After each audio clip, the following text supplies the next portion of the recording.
లేవు. అది బీజేపీ అనేది ఒక జూటా పార్టీ, కపట పార్టీ అది. మరి ఈ కథ ఏంది? అరవింద్కు మళ్ళీ పిలుపు, ఈ కోల్యాగాని ఇప్పుడు మళ్ళీ పిలిపిస్తున్నారట. మరి ఫార్ములా ఈ రేస్ కేసులో జూలై 1న విచారణకు రావాలని ఆదేశాలు. ఇప్పుడు కేటీ రాములు ఏమంటున్నాయ్యా అంటే, అరే రామచంద్ర, ఈ విదేశీ కరెన్సీ రూపంలో 55 కోట్లు దారి మళ్ళించిండు, పక్క దేశం పంపించిండు, బయట దేశం కంపెనీలకు సాగనంపిండు, సాగదోలిండు అని నా మీద మీరు ఎందుకు బదనాం నింద మోపుతారు? నా మీద ఎందుకు మీరు బట్టగాజి మీదేస్తారు? అవి ఏడ ఉండాలో గానే ఉన్నాయి, పోయి తీసుకొని రాపోరు అంటుండు. ఎట్లా తీసుకొని వస్తారు? నువ్వేమో దేశం దాటిస్తావు, మేమేం పోయి తెచ్చుకోవాలి. ఈ రేసింగ్ ఎవడు పెట్టుమన్నాడు? అది తెలంగాణ ప్రజల ఆటనా, తెలంగాణ ప్రజల పాటనా? ఎవడబ్బా సొమ్ము అని చెప్పి పెట్టినావు? అది ఎక్కడ పెట్టినావు? ఈ రేసింగ్ పోయి సెక్రటేరియట్ చుట్టా.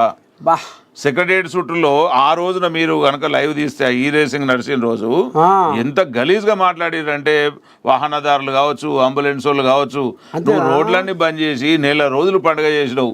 ప్రపంచ దేశాలు మొత్తం ఇటే చూసినాయట. ఏడికెళ్ళి చూసినాయి. హైదరాబాద్ లో మూత మోగుతుంది ఈ కార్ రేసింగ్ అంటే.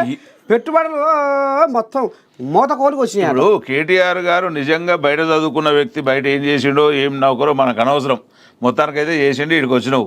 నీకు ఈ రేసింగ్ కావాలంటే తెలంగాణలో దునియాలో జాగా దొరకలేదా?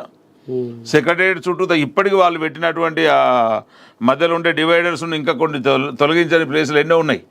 సో వాటితోని రోడ్లు పాడు చేసినావు, ప్రజల హక్కులను పాడు చేసినావు, వాళ్ళ వసతులను సౌకర్యాలను నాశనం చేసినావు, తర్వాత ప్రభుత్వ ఖజానాను నాశనం చేసినావు. నిజంగా నువ్వు ఈ రేసింగ్ చేసేది తెలంగాణకు ఉపయోగపడింది ఉంటే ఇవాళ ఎవరు అనాల్సిన పని లేదు కదా. మరి ప్రపంచ దేశాలు తొంగి చూసి, ప్రపంచ దేశాలు తొంగి చూస్తే తెలంగాణకు ఎట్లా బొక్కబడ్డది? మరి తెలంగాణకు రూపాయి తేవాలనా, రూపాయి పోవాలనా?